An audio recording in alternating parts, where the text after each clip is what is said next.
Fortunately, I played No Man's Sky before I watched the early trailers that promised Dune-like sandworms, derelict star cruisers, and faction-based interstellar wars. Additionally, I was lucky enough not to have any significant performance issues, reportedly widespread on release, and was birthed within the game on a relatively lively solar system. So the stage was set for me to enjoy this experience, and I did for several hours. And from then on, the thin mask of purpose slipped slowly away until the game was left a stale husk. The kind of generative modelling that spawns No Man's Sky's practically infinite number of planets holds substantial promise for long-form gaming, when used in conjunction with other means of drawing a player into an experience. Ambitious as No Man's Sky was and is, it suffers from the common problem of being vast but skin-deep. There is the basis here for an absorbing experience, but the sandwich has no satisfying filling, the ice cream has no worthy chunks. This is a universe of meh, clumsily and hopefully sold to us on the basis of misleading media. That's to say nothing of the wonder inspired by the mystery ending at the centre of the universe, which was farcically revealed to be, to all intents and purposes, a new game button. There are things here of merit, though.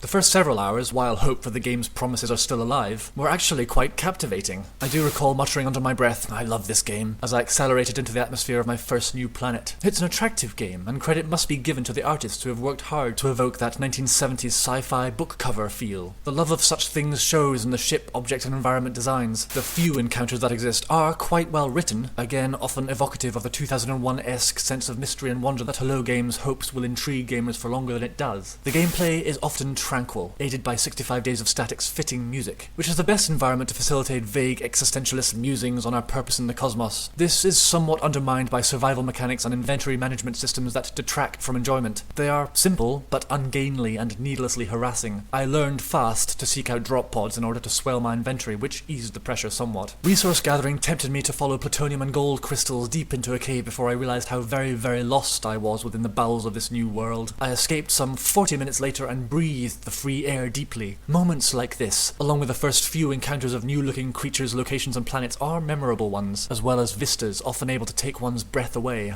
Moments. Fleeting moments of awe are achieved here, and for this I thank and curse Hello Games, because these moments made the impending disappointment all the greater. The gradual erosion of interest can probably be charted. Let's call this axis ooh, and this axis encounters. New encounters are wonderful, but when encounters begin to repeat themselves, their effect on ooh becomes negative, until you've seen everything the game has to offer in terms of interactivity. Bottom line, after 10 hours there is nothing to explore, except to observe the differences between planets for its own sake. Considering how fixated Hello Games appear to be with generative systems, it's wondrous that they didn't attempt to resolve how to randomize more aspects of the game to enable players to be surprised. But there are very few surprises here, except visual ones, like a chef that's content to randomize the appearance of cakes, but who keeps everything inside them exactly the same. On the basis of being an enjoyable experience for 5 to 8 hours, and mildly diverting for perhaps double that with the assistance of mods, I'd happily have paid £10 to £20 for it, not the AAA price tag heaved onto it through Sony's influence. Disappointed.